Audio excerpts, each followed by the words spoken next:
Halo semuanya, di sini aku akan membawakan kasus tentang penghilangan nyawa seorang gadis kecil yang berusia 7 tahun yang bernama Adriana Hutto di Florida, Amerika Serikat pada tahun 2007. Sebelum itu, perkenalkan, nama aku Almufira Sandiana dari kelas 11 S13. Kita masuk ke latar belakang. Adriana Elaine Hutto atau biasa yang disebut Adriana lahir di Florida, Amerika Serikat tanggal 16 September tahun 1999.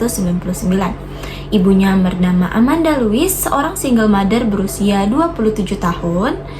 Adriana tinggal bersama ibu dan adik tirinya yang bernama Andrew Jordan Hutto atau yang biasa disebut AJ.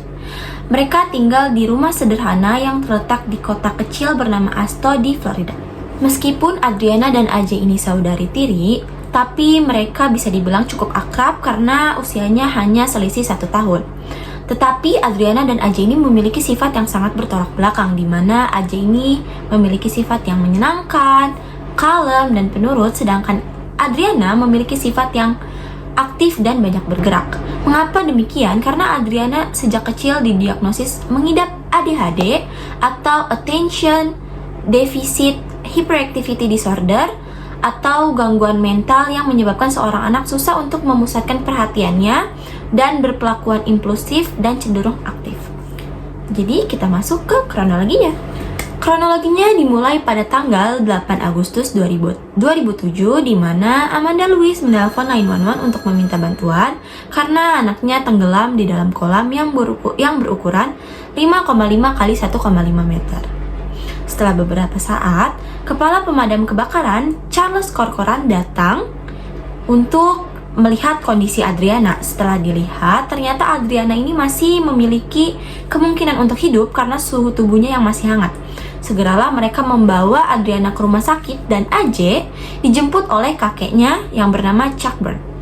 Namun Tuhan berkata lain, pada pukul 17:05 Adriana meninggal di usianya yang baru memasuki 7 tahun. Lalu polisi mulai melakukan investigasi dengan mewawancarai Amanda Louise untuk dimintai keterangannya. Amanda bersaksi bahwa pada hari kejadian dirinya dan kedua anaknya telah merencanakan untuk pergi berbelanja perlengkapan sekolah. Namun karena dirinya bekerja shift malam, jadi perginya mereka nih agak siangan gitu kan, selepas Amanda bangun. Setelah bangun, Amanda ini langsung bersiap-siap. Saat bersiap-siap, AJ menghampirinya dan berbicara bahwa sang kakak, yaitu Adriana, sedang di kolam. Mendengar hal itu, Amanda hanya berpikir bahwa Adriana ini main-main aja di dekat kolam gitu. Lalu dia hanya berbicara kepada AJ untuk segera mereka tuh siap-siap juga. Setelah siap-siap, Amanda nih menghampiri kedua anaknya di belakang rumah. Saat membuka pintu, Amanda melihat AJ ini tengah mengepak-ngepakkan tangannya di dalam kolam, kayak dikepak-kepakin gitu di tangannya di atas kolam, dikepak-kepak. Nah, merasa aneh, Amanda nih langsung nih nyamperin AJ ke kolam.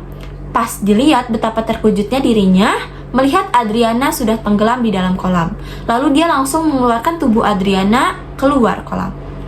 Mendengar kesaksian Amanda, polisi pun menyimpulkan bahwa meninggalnya Adriana ini murni kecelakaan. Namun, kakek Adriana dan AJ yaitu Chuck Burn datang ke kantor polisi bersama AJ dan mengatakan bahwa ada saksi tunggal yang melihat kejadian tersebut secara langsung, yaitu AJ.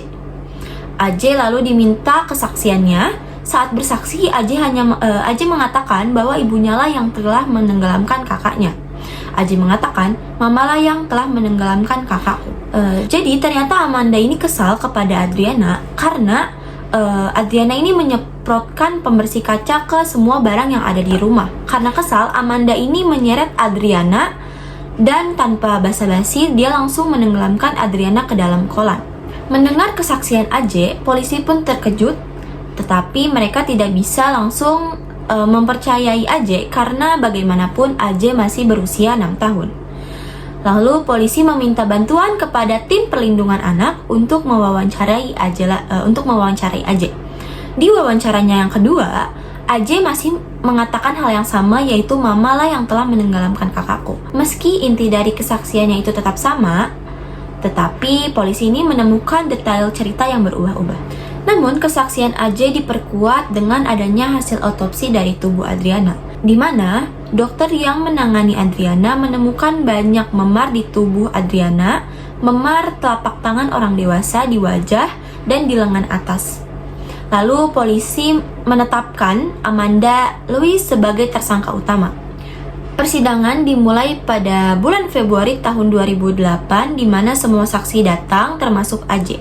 Disinilah Amanda dijatuhi hukuman seumur hidup tanpa adanya kemungkinan bebas bersyarat. Kita masuk ke orang yang terlibat. Pelakunya bernama Amanda Louis, bekerja sebagai seorang perawat di kemiliteran. Amanda berusia 27 tahun dan seorang single mother. Lalu korbannya ada Adriana Elaine Hutto, berusia 7 tahun, anak kandung dari Amanda Louis. Dalam kasus ini, upaya penyelesaiannya mengambil jalur hukum, di mana Amanda Louis dijatuhi hukuman penjara seumur hidup tanpa adanya kemungkinan bebas bersyarat. Kasus ini masuk ke dalam teori konflik psikodinamika karena konflik muncul akibat adanya ketidaksesuaian antara ide atau dorongan dalam diri individu dengan nilai-nilai atau keadaan di dalam masyarakat. Kasus ini termasuk ke dalam jenis konflik dengan anak sendiri karena Amanda Louis melakukan kekerasan kepada anaknya yaitu Adriana Hutto, dan juga masuk ke dalam jenis konflik dengan keluarga karena Adriana Hutto ini anak kandung dari Amanda Louis. Menurut pendapat saya, mengapa kasus ini bisa disebut sebagai kasus kekerasan? Karena sebelum korban meninggal dunia, korban mendapatkan kekerasan fisik berupa penarikan dan penenggelaman paksa hingga meninggalkan bekas memar di wajah dan tubuh korban. Hal tersebut yang menjadikan kasus ini sebagai kasus kekerasan berujung kasus pembunuhan karena korban meninggal dunia. Baik, mungkin cukup sekian yang bisa saya sampaikan. Kurang lebihnya saya memohon maaf. Wassalamualaikum warahmatullahi wabarakatuh.